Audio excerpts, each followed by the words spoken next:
তবে এই বিষয়টি খুব একটি দুঃখজনক ঘটনা।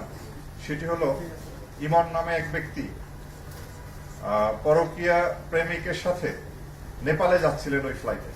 এটি ইমনের মা এবং তার স্ত্রী জানতে পারেন এবং তার যাত্রা বন্ধের জন্য তারা প্রচেষ্টা চালান, বাট কোনোভাবেই তারা সক্ষম হন না। তখন ইমনেরই আর এক বন্ধু ইমরান পরামর্শ দেয় যে যদি এয়ার ট্রাফিক কন্ট্রোলকে জানানো হয় যে এখানে বোমা আছে, তাহলে হয়তো বিমানের যাত্রাটি বন্ধ হবে, এবং অ্যাকর্ডিংলি ওই মা টেলিফোন করেন এবং যার ফলে এই ঘটনার সমাধি হয়। তো আমরা চাই আপনাদের মাধ্যমে দেশবাসীকে এই মেসেজ দিতে চাই যে এটি একটি গঠিত কাজ, এটি আমাদের দেশের ভাবমূর্তি ক্ষুণ্ণ করে, আমাদের জাতীয় এয়ারলাইন্সের ভাবমূর্তি ক্ষুণ্ণ করে।